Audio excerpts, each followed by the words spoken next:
Rieccoci a Primus Inter Pares, il dottor Chisa. Durante la pubblicità avevo fatto dei nomi, sorridevo nella loro positività. Detto questo, Presidente Crisarà, la domanda gliela devo fare, che è il titolo praticamente della trasmissione. In molte zone in regione, ovviamente la prendo larga, ci sono dei paesi che non hanno un medico di base. Io la trovo, il medico di famiglia, come meglio vuole chiamare il medico di famiglia, prende un po' di più la familiarità, il rapporto e tant'altro. È perché questo mestiere non conviene più farlo o perché non c'è organizzazione nemmeno lì? E se non è così è un problema che va risolto e rapidamente. Allora, anche questo, torniamo all'inizio della trasmissione, che noi saremmo caduti in questa situazione di carenza, intanto, di medici di famiglia, io preferisco chiamarli così, lo avevamo segnalato non solo a livello regionale ma a livello nazionale semplicemente a novembre del 2000, cioè 22 anni fa. Perché non è che ci voglia l'istituto di statistica, no? Perché per programmare la necessità dei medici di famiglia, perché tu prendi la popolazione italiana, la dividi per 1000, no? Che è l'ottimale, in cui si pensa che ci debba essere un medico ogni 1000 abitanti, e con questa facilissima operazione sai quanti te ne servono all'anno. Come sapevi già da allora quanti ne sarebbero andati in pensione in questi giorni. Senza andare tanto lunghi, non si è programmato il nulla. Questa regione per decenni ha chiesto 50 posti, 25 posti all'anno, con il risultato che adesso alle ultime attribuzioni delle zone carenti, quello che diceva lei, quindi dei posti dove non c'è medico, su 700 circa zone carenti ne sono state occupate meno della metà, circa 3,25. Però qual è il discorso? Che la maggior parte sono state occupate da medici che stanno facendo il corso di medicina generale, quindi sarebbero quelli che si sarebbero dovuti inserire tra 3 anni, mentre invece per l'emergenza vengono inseriti prima. Quindi è come se noi abbiamo fatto la spesa con la carta di credito, non avendo i soldi, aspettando il 15 del mese successivo, quando arriverà l'estratto conto e la carta di credito, non ci saranno i soldi per pagare. Quindi noi ci siamo già giocati 300 medici dei prossimi 3 anni. Questo per mancanza di programmazione completa da parte dello Stato e delle regioni, perché il fabbisogno viene stabilito ogni anno da ogni singola regione, che lo comunica al Ministero. E questa, diciamo, è la parte della carne. Parliamo poi della parte organizzativa. Ormai è fuori discussione che il medico di famiglia, il medico di medicina generale non può essere più quello che era quando parliamo il medico condotto, eccetera, eccetera, eccetera. Perché è cambiata completamente la popolazione, è cambiato completamente le esigenze della gente. Bisogna tenere conto che il nostro è una regione e uno Stato di anziani, soprattutto di anziani, che è il grande successo del Servizio Sanitario Nazionale, cioè siamo diventati tutti più vecchi. In 30 anni è aumentata di 9 anni l'aspettativa di vita media di ognuno di noi, che è un'eternità. Siamo tra i paesi più longevi al mondo, però insieme alla longevità si accompagnano le malattie croniche, che poi hanno bisogno di assistenza e che hanno anche e che vanno ad allungare le liste d'attesa. Com'è che si dovrebbe risolvere il problema? Dando un'organizzazione diversa agli studi dei medici di famiglia, quindi dando il medico di famiglia intanto non può più lavorare da solo, deve lavorare con altri medici, deve lavorare con personale infermieristico. Lo fa già questo? Cosa? Lo fanno già. Sì, però lo si fanno... E già nel chiamarlo medico di famiglia lo trovo abbastanza non corretto, perché un medico di famiglia è colui che viene a un rapporto familiare con te. Oggi diventa burocratico anche il medico di famiglia.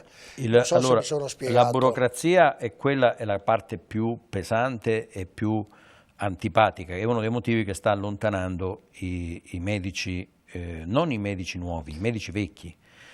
Normalmente i medici di famiglia possono andare in pensione dai 68 ai 70 anni e fino a qualche anno fa la stragrande maggioranza arrivava ai 70 anni. Non per questioni economiche, perché non cambia niente ai fini della pensione, cioè cambia poco stare 2 anni in più, ma proprio per quello che dice lei, per l'affettività con i pazienti. Da qualche anno questa media è scesa sotto i 67. Cioè stanno andando in pensione a 67 anni in media e qualcosa. Perché? Perché c'è il problema della burocratizzazione, perché il rapporto, come dire, il rapporto con le famiglie è sempre forte, e con le famiglie che hanno bisogno, attenzione, perché poi ci sono la buona parte dei personaggi che scelgono a torto o ragione il medico di famiglia come si sceglie il supermercato, quello più vicino a casa è quello che paghi 2 e porti via 3, cioè qualunque cosa chiedo me la fa, senza andare a vedere, perché poi alla fine che cosa interessa? Interessa il pezzo di carta più che la qualità del medico. Quindi anche, e tenga conto che il medico di medicina generale, medico di famiglia, medico di base, è l'unico medico che il cittadino può cambiare come e quando gli pare, e dalla scelta del cittadino dipende il reddito. Perfetto, però nel semplificare, Cristiana, oggi un medico di base, un medico di famiglia, mi corregga in questi numeri, poi doveva darmi dei numeri che c'è stata la pubblicità e non me l'ha più detto nella conferenza che avete fatto questa mattina. Il concetto è, una volta il medico di base aveva fino a 1500 pazienti, mi corregga se dico delle... Oggi, per via appunto che ci sono pochi medici di base, arrivano fino a 1800 persone. Domanda, ma un medico riesce a seguire 1800 pazienti? Guardi, abbiamo come sempre la memoria corta. Prima del Servizio Sanitario Nazionale, i medici, quelli di base, diciamo, i medici della mutua, arrivavano anche a 5.000 pazienti. La discesa a 1.500 è stata fatta dopo l'istituzione del Servizio Sanitario Nazionale, quindi questo già dà una dimensione. Quello che dice lei è corretto. Molto probabilmente c'era questa possibilità, perché una volta in quei 5.000 si ammalavano meno di adesso. Erano molto più giovani, è chiaro, ha perfettamente ragione, quindi il sistema non può essere tarato, deve essere via via in base all'evoluzione della popolazione, deve essere tarato, non può essere statico, no? Perché la popolazione non è statica. È chiaro che una popolazione più giovane ha meno bisogno della presenza del medico di una popolazione mediamente più anziana, questo è la palissiano. Tra l'altro cambiano le esigenze di salute, no? Da uno studio fatto non adesso, molti anni fa, pensi che l'ospedale a Mestre era ancora l'Umberto I, non c'era ancora l'Angelo, ai miei tempi, cioè nel senso quando ero io bambino, tra l'insorgenza della febbre e la chiamata al medico, la mamma impiegava almeno 2 giorni, no? In quel periodo, stiamo parlando di una ventina d'anni fa, si era ridotta a 20 minuti da quando il bambino aveva la febbre a quando la mamma chiamava il medico, perché aumentano le esigenze e quindi ci vuole un'organizzazione diversa.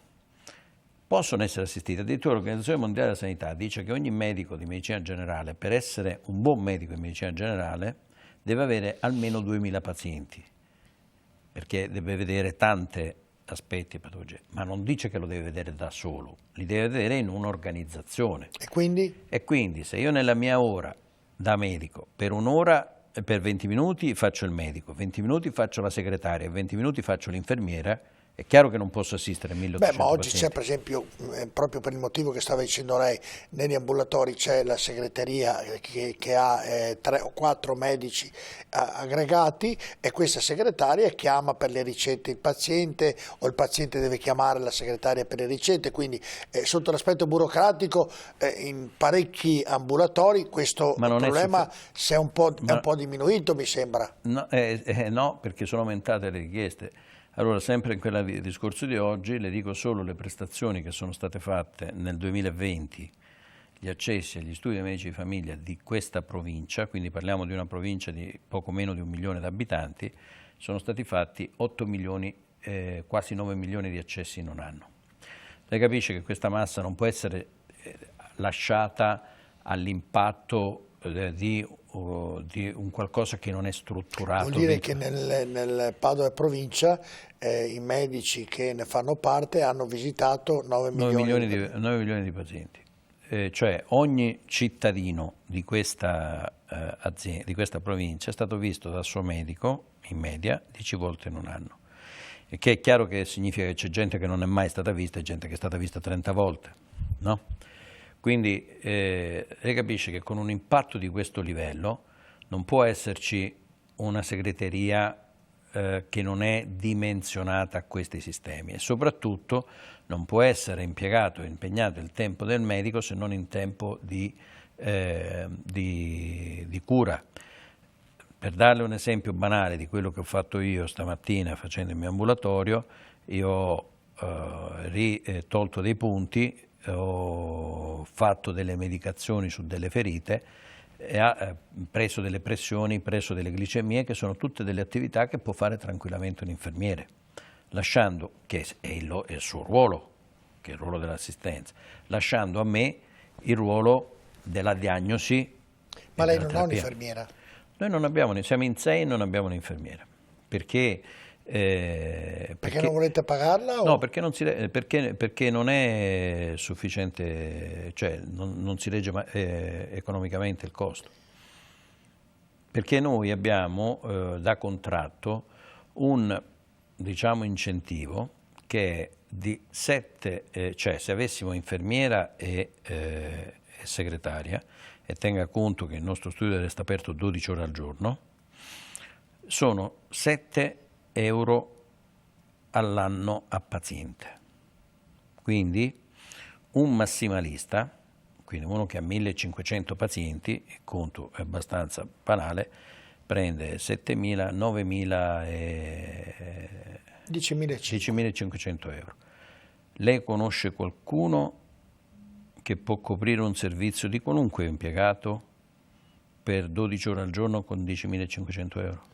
No, quindi lei prende 10.500 euro come medico di base? No, per come indennità sul personale. Però c'è anche il resto, voglio dire, no? Ma il resto dello stipendio, il nostro non è uno stipendio, è un costo.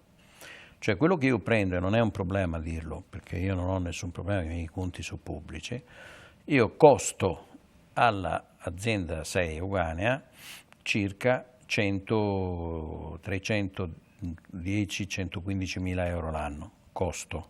Lordi? Certo, io parlo solo di lordo, perché poi il netto è dalle persone, cioè cosa. Che significa costo? Che io il 1° gennaio costo 115 mila euro come il 31 dicembre dell'anno. E per fare un esempio che adesso è di moda, per esempio, gli aumenti delle tariffe di gas, luce, delle tariffe energetiche, non vanno a scaricarsi sulla ASL, né vanno a scaricarsi sui pazienti, perché io non posso aumentare le tariffe né verso la ASL né verso i pazienti, si vanno a scaricare tutte sul mio reddito. Chiaro? Quindi io devo togliere da questi 115 mila euro, a parte le tasse che sono dovute, devo togliere tutto quello che mi serve per fare il mio lavoro, il che significa dalla carta alle pulizie, Ovvio. ai cosi. Quindi a me alla fine del mese, ripeto, verificabile perché non ci sono, poi tra l'altro non faccio nient'altro nella vita, quindi il mio reddito è solo quello, è la mia dichiarazione pubblica. Quindi. No, va bene, ma su questo... Alla fine, per la mia vita e la vita della mia famiglia, quello che avanza, se non aumenta la crisi, sono tra i 3.000 e i 3.200 Quindi euro per i motivi che abbiamo accennato, Domenico Crisarà, il problema, la carenza di medici deriva da questo. Anche da questo. E dopo da cosa? Perché qui il problema abbiamo già detto, la programmazione, il fatto che non è un lavoro a cui aspirano i medici a farlo, perché me l'ha detto un attimo fa lei e sono contento di questa testimonianza. Il collega quasi quasi era tentato di tornarsene in pronto soccorso, sì. Il che quanto dire col pronto soccorso di sti tempi. Quindi mi basta quello che ha detto lei, no? Economicamente, per carità di Dio, sempre di una remunerazione si parla, cioè se io vado a fare il paragone con un insegnante non c'è paragone. È anche vero che è una professione che ti richiede un livello di responsabilità e di periodo di studio che non è da facile, per cui ormai non la vuole fare più nessuno. Anche qua ritorniamo al discorso di prima, la responsabilità della politica, e da questo la Regione non si può tirare fuori, perché ne è corresponsabile, è la mancanza di prospettiva e la mancanza di altro. Adesso stiamo... Ma voi, lei che è il presidente dell'ordine ovviamente di Padova, però ha 1 milione di abitanti, è una città con provincia molto importante, ne avete parlato con i responsabili sanitari della regione? Guardi, non solo con i responsabili sanitari della regione, cerco di parlarne in continuazione, ne abbiamo parlato oggi, continueremo a parlarne. Adesso vedrete, in questi giorni ci sarà in giro per la città una campagna che si chiama Non spegniamo il Servizio Sanitario Nazionale. Ma il problema più grosso è che io non riesco ad avere un'interlocuzione vera con i sindaci. I sindaci in questo momento stanno giocando a rubarsi il medico di famiglia, no? Quindi in questo momento c'è una specie di mercato delle vacche in cui al medico che si inserisce, se vieni al mio comune ti do questo, ti do questo, ti do quest'altro, ti do la macchina, ti do l'ambulatorio gratis, l'aria condizionata. Ovviamente sui paesi limitrofi alle grandi città immagino, spero e credo. Certo, sicuramente, perché il problema più grosso in questo momento sono i paesi più distanti, i paesi più dispersi, perché è chiaro, quando mancano, se io posso scegliere di avere 1.500 o 1.800 pazienti in centro a Padova o 1.800 pazienti a Montagnana e nel Montagnanese, mi pare chiaro che dove vado a scegliere? Sceglierò a Padova in centro, perché tra l'altro ho il supporto di tutta una serie di strutture che in altre zone non c'è, no? E allora, invece di porsi un problema strutturale, dice: ma come faremo i prossimi 7, 8, 10 anni ad avere il coso?